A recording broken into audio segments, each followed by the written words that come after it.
हे दोस्तों नमस्कार, आपका स्वागत है आपके अपने चैनल स्टडीज मेंशन में। दोस्तों आप लोग पूछ रहे थे भैया जे एडवांस को लेकर बात करो, तो जे एडवांस को लेकर इस वीडियो में बात करेंगे। अटेम्प्ट्स और एलिजिबिलिटी को लेकर जितना भी आपका डाउट है सारा डाउट इस वीडियो में क्लियर करूँगा, तो पूरी वीडियो देखिए ना तो सब्सक्राइब जरूर कर लें।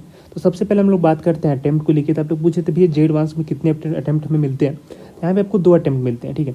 अब 2 अटेम्प्ट आपको कैसे मिलते हैं इसको लेकर आप में काफ़ी लोग कन्फ्यूजन था। अगर मान लो आपने 2023 में अपनी क्लास 12 पास करी है, ठीक है, तो आप 2023 में मान लो क्लास 12 पास करिए और आपने है 2023 में एक अटेम्प्ट दिया, ठीक है, एक अटेम्प्ट दिया जे एडवांस का।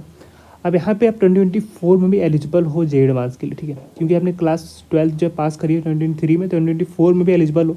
लेकिन अगर मान लो यहाँ पे 2024 में अपनी जो है एग्जाम नहीं दिया, ठीक है, 2024 में जे एडवांस का एग्जाम नहीं दिया। अब यहाँ पे आप में से काफ़ी लोग कन्फ्यूजन हो, भैया अगर मान लो 2024 में एग्जाम नहीं देता हूँ तो क्या मैं 2025 में एलिजिबल रहूँगा एग्जाम देने के लिए।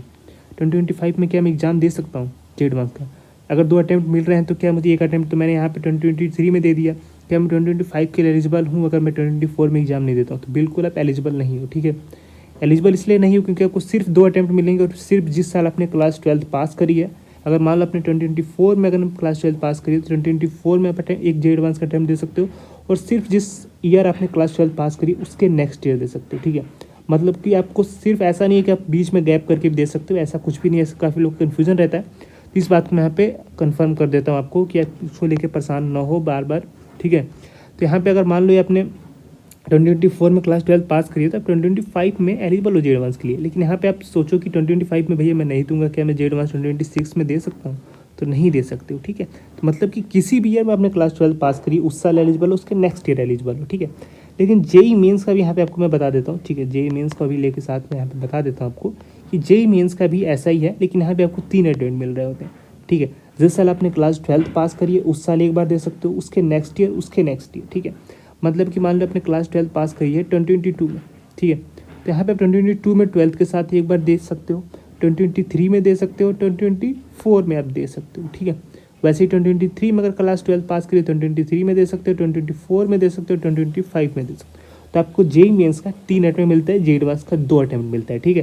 ये डाउट क्लियर हो गया होगा। ऐसा नहीं है कि आपको 3 अटेम्प्ट मिलता है तो बीच में आप गैप दे के बाद में दे सकते हो, ऐसा कुछ भी नहीं है, ठीक है।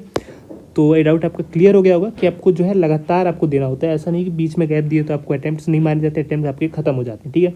एज का आप लोग पूछ रहे थे, तो देखो यहाँ पे कुछ भी आपका एज का है, लेकिन जितने भी स्टूडेंट देख रहे हैं वो सभी लोग एलिजिबल हो जाएंगे, तो परेशान होने की ज़रूरत नहीं है। एज का इतना कुछ यहाँ पे मैटर नहीं है। यही है कि आपको क्लास 12 जो जिस ईयर पास हो, ये आपको जो मैं अपने पहले आपको मैंने बताया उसको अगर आप वो करते हो तो आप एलिजिबल रहोगे, तो परेशान होने की ज़रूरत नहीं है, ठीक है।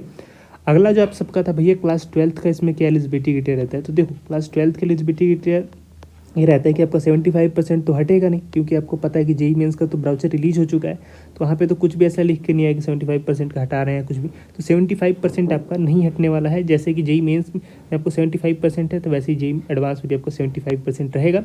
और साथ साथ में आप लोग पूछ रहे थे कि भैया क्या टॉप 20 परसेंटाइल रहेगा, तो बिल्कुल टॉप 20 परसेंटाइल जो भी स्टूडेंट अपने स्टेट बोर्ड के टॉप 20 परसेंटाइल में है या 2024 में बोर्ड्स देते हैं तो टॉप 20 परसेंटाइल में अपने स्टेट बोर्ड के आ जाते हैं, तो बिल्कुल एलिजिबल रहेंगे आईआईटी एनआईटी में एडमिशन लेने के लिए, ठीक है। तो परेशान होने की ज़रूरत नहीं है। यही थी जो मैंने आप सभी को बताया। इसके बाद भी अगर आपको कोई भी डाउट है एलिजिबिलिटी क्राइटेरिया को लेकर, अटेम्प्ट्स को लेकर कुछ भी अगर पूछना है तो कमेंट सेक्शन में पूछ सकते हो। नया तो सब्सक्राइब करके जाइए ऐसी और इंपॉर्टेंट वीडियोज़ के लिए। तब तक के लिए धन्यवाद। वीडियो कैसे लिए कमेंट सेक्शन में जरूर बताइए। तब तक के लिए धन्यवाद। जय हिंद, वंदे मातरम।